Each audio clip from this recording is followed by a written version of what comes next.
Bismillahirrahmanirrahim. Assalamualaikum warahmatullahi wabarakatuh. Sama 3 nafas. Alhamdulillah.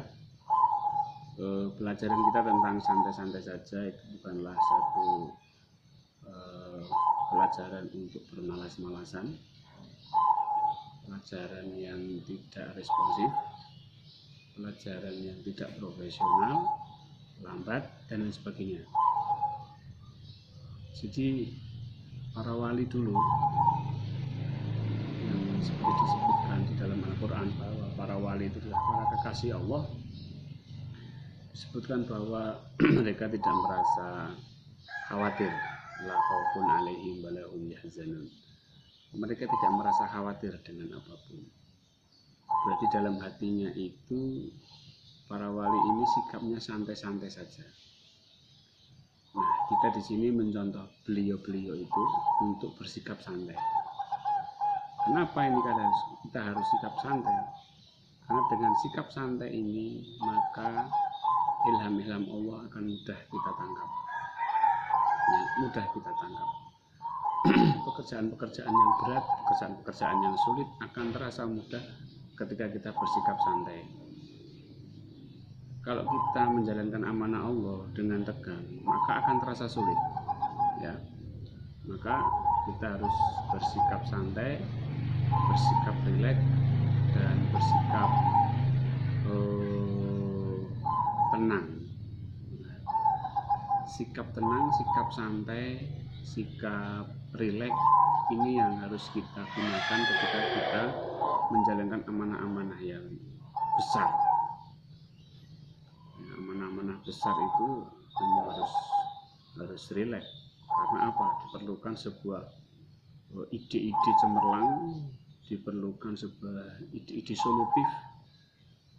Jadi tidak trial and error. Kalau bisa tidak trial and error, tapi sekali memberikan satu solusi langsung menyelesaikan masalah. Maka kita ini harus paham betul amanahnya apa, karena itulah menjadi goal settingnya terhadap apa yang kita lakukan. Setelah goal setting itu tercapai, setelah tujuan apa yang kita lakukan yaitu menjalankan amanah itu tercapai, maka kita akan terarah, dan ketika menjalaninya, ketika menjalankannya itu jalankan dengan santai, karena kita tidak bisa berjalan sendiri. Kita harus dituntun oleh Allah Subhanahu wa Ta'ala. Tuntunan Allah itu harus melalui sikap santai-santai saja. Tuntunan Allah itu harus melalui sikap tumakninah. Tidak boleh tergesa-gesa, tidak boleh kemerungsung. Ya, kita harus, kesadaran kita ini harus meluas. Ya, kesadaran kita ini harus meluas. Nah, meluasnya kesadaran kita ini kita gunakan untuk menangkap perintah-perintah Allah. Dan inilah yang dinamakan dengan bertakwa. Bertakwa itu menjalankan perintah Allah. Nah, perintah Allah itu dari yang paling jelas sampai yang tersamar. Apa yang paling jelas? Sholat. Sholat itu paling jelas karena ada azan. Apa yang paling tersamar? Yang paling tersamar itu misalnya ada batu di jalan. Perintahnya apa? Batu di jalan itu di dalam hati kita. Allah memberikan perintah melalui hati kita, singkirkan batu itu. Ya, itu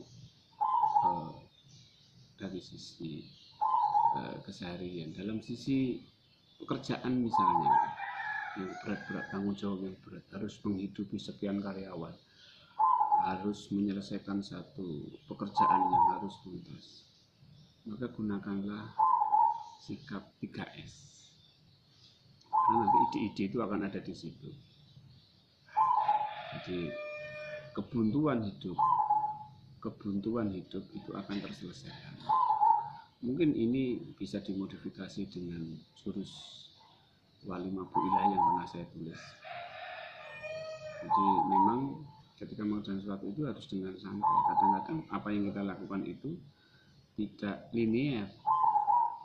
Harusnya nomor 1 dulu, tapi kita loncat ke nomor 2 atau loncat ke nomor 3. Bisa-bisa saja. Tergantung dari mana Allah memberikan perintah. Suruh mengerjakan nomor 1 dulu atau 2 dulu. Kalau memang suruh mengerjakan nomor 1, nomor 1. Nah, disinilah bahwa santai-santai saja ini bukan satu kemunduran. Santai-santai saja ini satu kemajuan pelajaran yang diberikan oleh Allah kepada kita yang sedang belajar sadar Allah ini. Baik, demikian saya Setio Purwanto dari Padepokan Patra Surakarta. Kami tunggu kedatangan Anda di sini untuk belajar bersama dengan kami. Baik, billahi taufiq wal hidayah. Assalamualaikum warahmatullahi wabarakatuh.